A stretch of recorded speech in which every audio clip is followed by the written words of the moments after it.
আসসালামু আলাইকুম, আশা করি সকলেই ভালো আছেন। দক্ষিণ এশিয়ার ভূরাজনীতিতে নতুন ঝড়।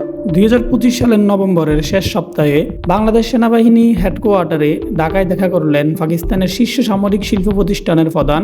এমন ঘটনা গত ৫৩ বছরেও ঘটেনি। এটাই কি বাংলাদেশ পাকিস্তান নতুন প্রতিরক্ষা বাজেটের শুরু, নাকি ভারত থেকে দূরে সরে গিয়ে ঢাকার এক নতুন বহুকৌশলগত বাস্তবতা? গত ২৩ November ২০২৫ heavy industries Taxila HIT এর প্রধান লেফটেন্যান্ট জেনারেল শফিউল্লাহ খাট্রাকের নেতৃত্বে একটি উচ্চ পর্যায়ের পাকিস্তানি প্রতিনিধি দল ঢাকায় পৌঁছেছে। তারা সাক্ষাৎকার করেন বাংলাদেশ সেনাপ্রধান জেনারেল ওয়াকারুজ্জামানের সঙ্গে। বাংলাদেশ আর্মির অফিসিয়াল বিবৃতিতে বলা হয়েছে, মিউচুয়াল মিটিং এক্সচেঞ্জ পাশাপাশি দুই দেশের প্রতিরক্ষা সহযোগিতা বৃদ্ধির বিভিন্ন সম্ভাবনা নিয়ে আলোচনা হয়েছে। এখন প্রশ্ন হচ্ছে, এই বৈঠক এত গুরুত্বপূর্ণ কেন? HIT হচ্ছে পাকিস্তানের মালিকানাধীন সবচেয়ে বড় প্রতিরক্ষা শিল্প কমপ্লেক্স। ১৯৭১ সালে প্রতিষ্ঠিত এই প্রতিষ্ঠানই তৈরি করে আল খালিদ ট্যাঙ্ক, আল জারার ট্যাঙ্ক, APG, বিভিন্ন সাজোয়াজান, আর্টিলারি সিস্টেম, সামরিক ইঞ্জিনিয়ারিং প্ল্যাটফর্ম। এই প্রথম এই পর্যায়ের কোনো HIT টিম সরাসরি বাংলাদেশ আর্মির কাছে গিয়ে প্রতিরক্ষা সহযোগিতা নিয়ে আলোচনা করলো।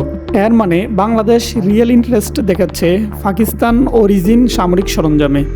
বাংলাদেশ পাকিস্তান উৎপাদিত সামরিক সরঞ্জামে বাস্তব গভীর আগ্রহ দেখাচ্ছে। ২০২৪ সালের আগস্ট বাংলাদেশের রাজনৈতিক পরিবর্তন। সাবেক প্রধানমন্ত্রী শেখ হাসিনা দেশ ছেড়ে চলে গেলে ঢাকার পররাষ্ট্রনীতি নাটকীয় পরিবর্তন হয়। ভারত বাংলাদেশ সম্পর্ক শীতল, পাকিস্তানের সঙ্গে উষ্ণ সম্পর্ক, মধ্যপ্রাচ্যের সঙ্গে সামরিক সহযোগিতা দ্রুত বাড়ছে। এই নতুন কৌশলগত বাস্তবতায় পাকিস্তানও সুযোগ দেখাচ্ছে, কারণ পাকিস্তান চায় বাংলাদেশকে ভারতীয় প্রভাববলয় মুক্ত থেকে দূরে সরিয়ে আনা এবং মুসলিম বিশ্বে একটি যৌথ প্রতিরক্ষা নেটওয়ার্ক তৈরি করা।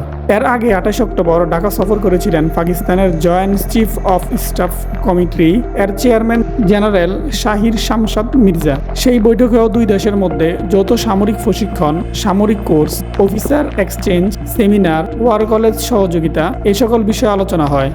অর্থাৎ এক মাসে দুইবার উচ্চ পর্যায়ের সামরিক বৈঠক। এটা কোনো কাকতালীয় ঘটনা নয়, এটা স্পষ্ট সংকেত বাংলাদেশ পাকিস্তান প্রতিরক্ষা সম্পর্ক ফাস্ট ট্র্যাক মোডে ঢুকে গেছে। HIT এর পাকিস্তান প্রতিরক্ষা শিল্প থেকে বাংলাদেশ বাস্তবে কী পেতে পারে?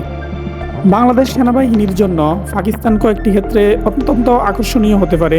র্যাঙ্ক আপগ্রেড বা রিবিল্ডিং সার্ভিস। বাংলাদেশের T-59, T-69 টাইপ 18 ট্যাঙ্কগুলো ব্যাপক আপগ্রেড প্রয়োজন।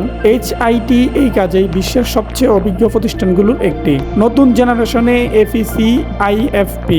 বাংলাদেশ পদাতিক বাহিনীতে প্রচুর যান প্রয়োজন। পাকিস্তান কম দামে হাই প্রোডাকশন APC দিতে পারে। আর্টিলারি গান সিস্টেম।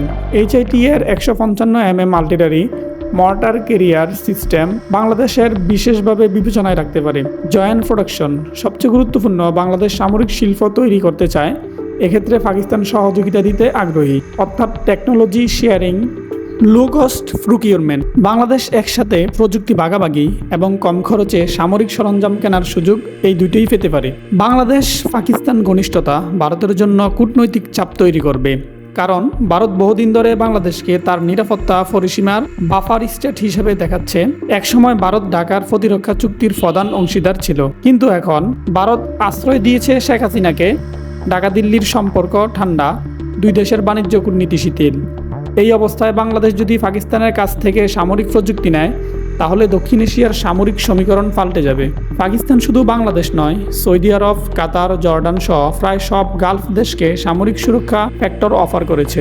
কারণ ইসরায়েল কাতার সংঘাতের পর গালফ দেশগুলো মার্কিন নিরাপত্তা ছাতা নিয়ে সন্দিহান। এই পরিস্থিতিতে পাকিস্তান তার সামরিক শক্তি মুসলিম ডিফেন্স নেটওয়ার্ক হিসেবে সাজাতে চায়, আর বাংলাদেশ সেই নেটওয়ার্কের যোগ দিলে দুই দেশের সামরিক সম্পর্ক আরও গভীর হবে। বাংলাদেশের জন্য এই সম্পর্ক তিনটি কারণে গুরুত্বপূর্ণ। ভারত বা পশ্চিমা দেশ না চাইলেও পাকিস্তান থেকে বাংলাদেশ নির্দ্বিধায় অস্ত্র নিতে পারবে। কম খরচে সামরিক আপগ্রেড, পাকিস্তান প্রযুক্তি ও রক্ষণাবেক্ষণের খরচ কম, বাংলাদেশের বাজেটের সঙ্গে মানানসই। দক্ষিণ এশিয়ায় কৌশলগত স্বাধীনতা। ঢাকা শুধু ভারতের উপর নির্ভরশীল থাকবে না, নিজস্ব প্রতিরক্ষা নীতি তৈরি করতে পারবে। তাহলে কি বাংলাদেশ পাকিস্তান প্রতিরক্ষা জোটে তৈরি হচ্ছে? সামরিকভাবে কেউ বলছে না, কিন্তু বাস্তবতা পরপর দুই উচ্চ পর্যায়ের সামরিক বৈঠক, HIT এর শীর্ষ কর্মকর্তার সফর, যৌথ প্রশিক্ষণ প্রস্তাব, সামরিক আলোচনার ফ্রিকোয়ারেন্সি বৃদ্ধি, সবকিছু মিলিয়ে বলা যায় এটা একটি সম্ভাব্য ডিফেন্স পার্টনারশিপ এর শুরু। বাংলাদেশ ও পাকিস্তান 1971-এর পর সবচেয়ে কাছাকাছি এসেছে এবারের বৈঠক। দক্ষিণ এশিয়ার নতুন সামরিক সমীকরণের ইঙ্গিত, এগিয়ে যাচ্ছে নতুন যুগের Bangladesh Pakistan strategic defence corporation. আমাদের ভিডিওটি ভালো লাগলে লাইক দিয়ে কমেন্টে আপনার মতামত জানান। চ্যানেলটি সাবস্ক্রাইব করে পাশে থাকা বেল আইকনটি বাজিয়ে রাখুন। দেখা হবে পরবর্তী ভিডিওতে। ততক্ষণ পর্যন্ত ভালো থাকুন, সুস্থ থাকুন। আল্লাহ হাফেজ।